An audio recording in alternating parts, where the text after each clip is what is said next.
You hear the advice very often that you should get out of your comfort zone and that staying in your comfort zone doesn't lead to personal growth, which I don't necessarily believe in that. I think that you can stay in your comfort zone and create a niche for yourself that can become very profitable, but it does stunt your growth. So when approaching my improvement, I tend to go the route of improving just one thing at a time. I find that to be the most effective way to properly improve on anything that I'm doing. If I try to improve everything at once, nothing gets improved. But if I just do one little thing differently, maybe one extra tip or one extra inspiration that I saw somebody else doing, I tend to get the most growth out of that. So in this drawing, this is actually a redrawing of another drawing that I did a month before this image. This footage is actually a few weeks old, but I thought that it really fit with the topic of this video, which is to get out of your comfort zone, you kind of have to stay in your comfort zone. I remember I was watching another video and the guy was explaining that one of the ways that you improve is you stick your toes into it first. And he used the video of an octopus.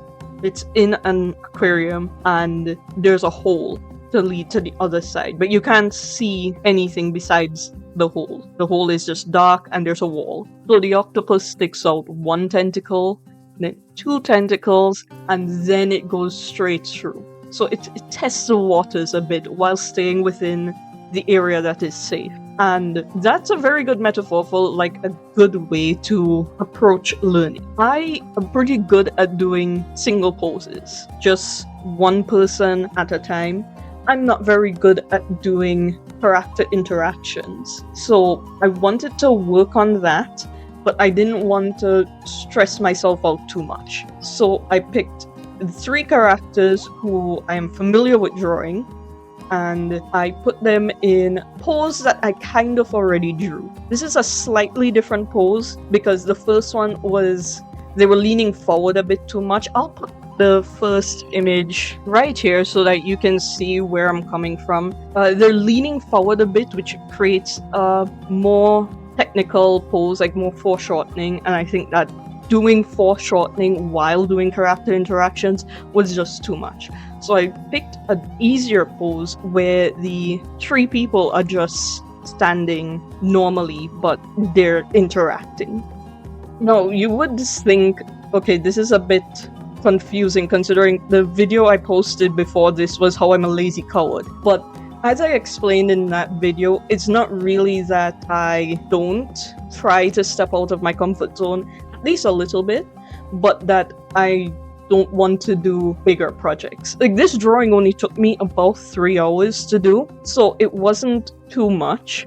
But when it comes to bigger projects, I find anything that takes me more than a few days, and sometimes even a few days, is just too much. I like to just do things and get them over with quickly. Even when I'm writing my novels, I try to finish them within a month. I would rather sit down for hours a day and just bust out an entire novel than slowly chip away at it over time, because then I find myself forgetting what I wrote and it's not as fun anymore. So I still want to do bigger artistic projects like motion comics and 3D modeling and stuff, but I am coward when it comes to those kinds of projects. A drawing like this, I find myself much easier able to tackle. Well, I've been talking about the actual drawing of these characters. I didn't actually tell you who these characters are. These are my characters from left to right: Jalen, Neela, and Teresa.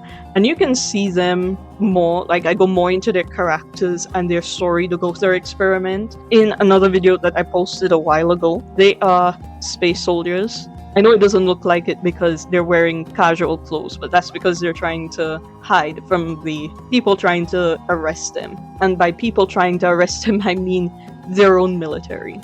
Jalen and Neela are friends from the beginning, but then they meet Teresa in episode 1. So you can see that a little with the pose where Jalen and Neela are leaning closer to each other than Teresa. the three of them do become good friends, so that's not the problem. It's just at the beginning they don't really know each other, so they're not as close.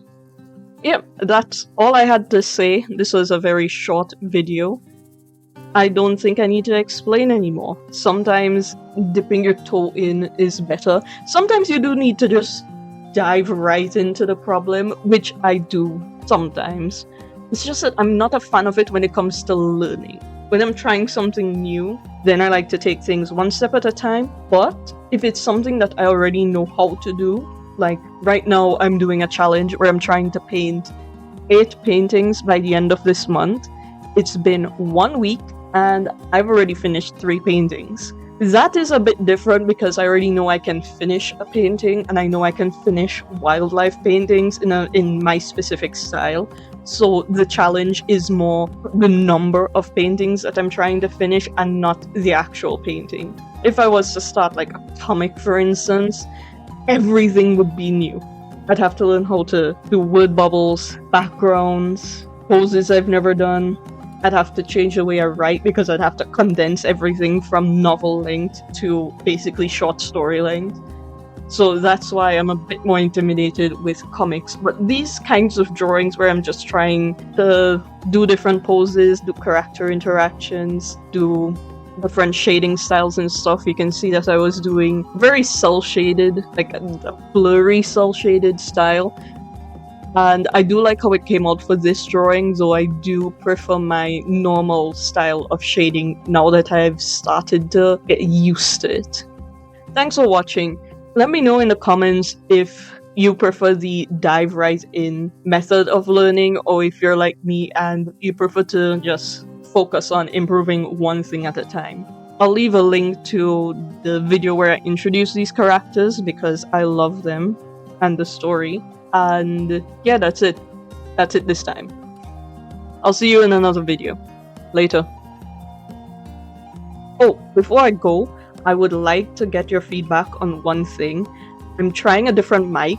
It's not a new mic. I've had it for a while, but it's not the mic that I usually use. And I'd like some feedback to know if this is sounding better than my other videos, because for some reason the other mic that I was using, some words were just not picking up properly, and this one the words are picking up, but it's taking more effort to make it sound better. I'm not sure which one you guys would prefer, so let me know if you like how this mic sounds better than the other mic, or if you hate them both and I'll have to buy a new mic.